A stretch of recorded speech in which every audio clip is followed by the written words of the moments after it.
द्वारा बनाई गई नियोजन नीति पर थी।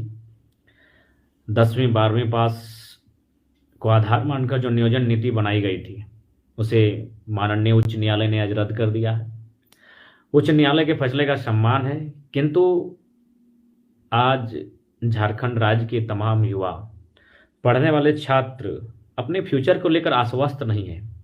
अपने कैरियर को लेकर, अपने भविष्य को लेकर हमेशा चिंता में रहते हैं कि आखिर कब इस राज्य में एक ऐसी नीति बनेगी जिसको ताक में रखकर वो अपने आने वाले भविष्य का निर्माण करने के लिए अपनी जो पूंजी है उसे दांव पर लगाएंगे।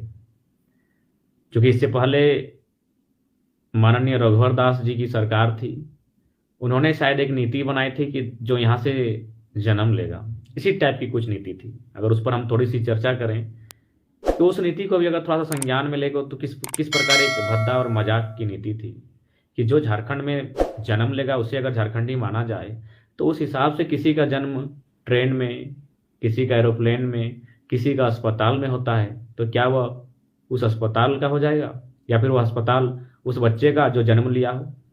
यानी कहीं ना कहीं ये लोग जो राज्य की 3.25 करोड़ जनता का प्रतिनिधित्व करते हैं, जिन्हें जनता बड़ी उम्मीद के साथ चुनकर विधानसभा भेजती है, और वो अगर इस तरह की गलत नीति लेकर आएगी कि जो जन्म लेगा वो झारखंडी, तो भाई समझ सकते हैं क्या दुर्भाग्य इस राज्य का। ये तो बात हो गई रघु चाचा की। आप बात करते हैं हेमंत दादा की। हेमंत दादा नीति लेकर आए हैं कि जो यहाँ से 10वीं 12वीं पास करेगा वह यहाँ के नियोजन में झारखंडी मानकर फॉर्म भरेगा कि वह हाँ झारखंडी है।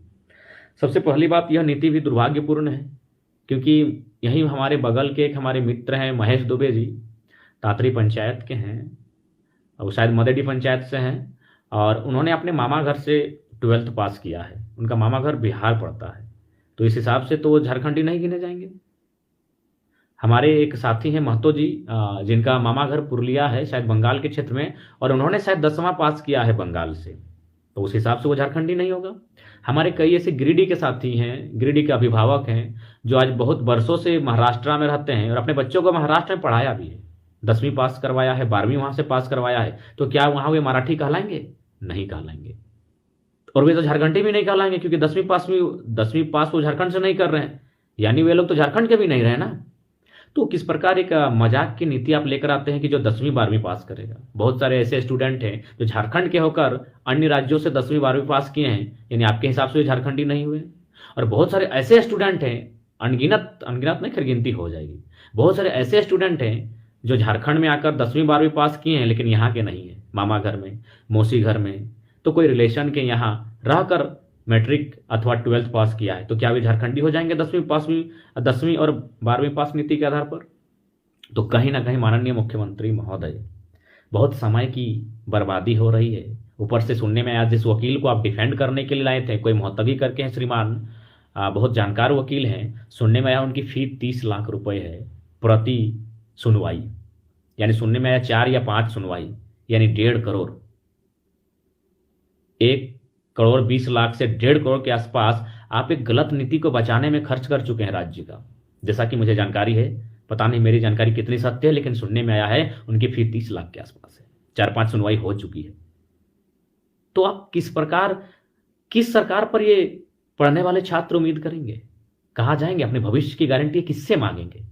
आज ये छात्र जो कितने परेशान हैं, कितने हताश हैं, कितने निराश हैं, क्या आपको आभास है? और आपको क्यों आभास रहेगा? चाहे पक्ष की बात करें या विपक्ष की बात करें, जितने भी विधायक बैठे हैं आप लोग जाके विधानसभा के भीतर, बिल्कुल 81 की बात करते हैं। अगर 2-4 ईमानदार हैं तो अच्छी बात है, बाकी आप क्यों, आपको नीति से क्या मतलब है? देख ही सकते हैं, एक हमारे इधर के विधायक जी हैं, बड़ा बेटा के नाम एक कॉलेज है, छोटा बेटा के नाम एक कॉलेज है, मंझला बेटा के एक के नाम पर एक कॉलेज खुला हुआ है। तो एक विधायक जी हैं जिनका 18-20 साल का लड़का 2 करोड़ की जमीन लेकर बैठा है। तो एक विधायक जी हैं अपने बेटे को विधायक के रेस में लेकर आए हैं, कोई मेयर के प्रत्याशी की रेस में लेकर आया है। आपका तो परिवार पूरी तरह संपन्न है महोदय। कोई किसी का रेस्टोरेंट है, किसी का शॉपिंग मॉल है, किसी का बिग बाजार में पार्टनरशिप है, किसी का न्यूक्लियस में पार्टनरशिप है। आम व्यक्ति का क्या होगा? और खासकर आज जानते हैं कौन है कि नहीं जानता है कि हमारे धनबाद के जितने भी विधायक हैं, मैक्सिमम विधायक, उनका कहाँ कहाँ ज़मीन है, कहाँ कहाँ ज़मीनों पर क्या बनाए हैं, कहाँ स्कूल है, कहाँ कॉलेज है, कहाँ शॉपिंग मॉल है, कहाँ रेस्टोरेंट है, कहाँ होटल है, कहाँ ढाबा है, कौन नहीं जानता है। एक एक आम व्यक्ति जानता है आपकी काली करतूतों को, आपके काले कारनामों को, लेकिन वो मजबूर है। वो क्या करेगा? वो लफड़े में नहीं जीना चाहता है। वो आपके साथ पंगा लेके परेशान नहीं होना चाहता है। वह न्यायालय, कोर्ट कचहरी और थाना पुलिस का चक्कर नहीं काटना चाहता है। इसीलिए वह अपने मन को शांत बना लिया है, अपने मन को तसल्ली दे के बैठा है, जाने दो भाई, वो विधायक है, वो सिकंदर है, वो सारी जमीनों को ले ले, मतलब नहीं। बस दुनिया के किसी कोने में एक छोटा सा टुकड़ा मेरा हो जिसमें मेरा परिवार, मेरे बच्चे खाएं, बस एक किसान यही उम्मीद करता है। और आज वह खेती के माध्यम से, कर्ज के माध्यम से, आज वो अपने बच्चों को कोई हजारीबाग में, कोई रांची में, तो कोई अन्य जिलों में बहुत हिम्मत के साथ पढ़ा रहा है। बिल्कुल बहुत हिम्मत, रिस्की काम है। आज के डेट में एक किसान का बेटा होकर पढ़ाई करना, लॉज में रहकर, छात्रावास में रहकर, एक बहुत रिस्की काम है। लेकिन उनको क्या मिलता है? आपकी बेकार की बेहुदी नीतियां, गंदी गंदी नीतियां।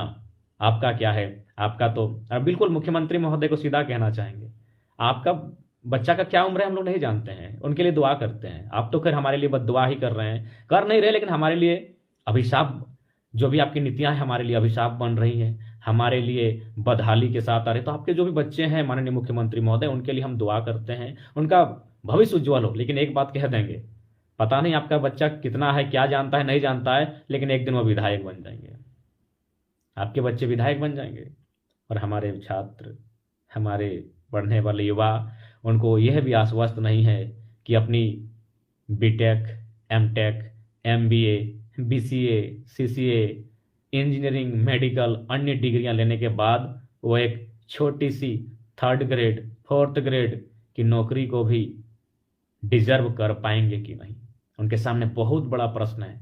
वह चिंतित रहते हैं अपने भविष्य को लेकर, अपने करियर को लेकर, उनको चिंताएं सताती है कि क्या होगा उनका भविष्य।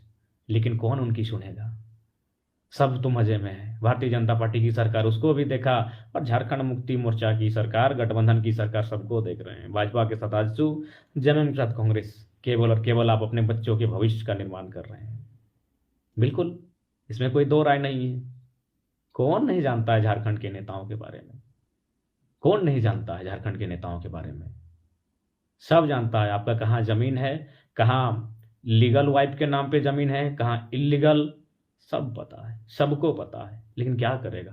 गरीब आदमी उलझना नहीं चाहता है, गरीब आदमी परेशान नहीं होना चाहता है। वो बस इतना चाहता है, आप बिग बाजार को रख लीजिए, आप बड़े बड़े शॉपिंग कॉम्प्लेक्स को रख लीजिए, हमारे हिस्से में जमीन का छोटा सा टुकड़ा और उसमें एक छोटी सी सरकारी नौकरी चौथे ग्रेड की दे दीजिए हमारे युवाओं को, उससे ही अपना वो जीवन काट लेंगे। इसीलिए गरीब किसान लड़ाई नहीं करना चाहता है, वो शांत रहना चाहता है, वो खेती करना चाहता है। लेकिन आपके पास क्या विजन है इस राज्य को लेकर? नदारद, बहुत दुर्भाग्य का विषय है। खैर, ये नियोजन नीति कहीं ना कहीं उचित नहीं थी, बिल्कुल नहीं थी। 10th और 12th पास करने से कोई झारखंडी नहीं हो सकता है, क्योंकि हमारे बहुत सारे युवा हैं जो आज महाराष्ट्र से उनके बच्चों ने 10th 12th पास किया है, वे मराठी नहीं कहले जाएंगे। वो मराठी भी नहीं और झारखंडी भी नहीं, क्योंकि आपने नीति बना दिया था।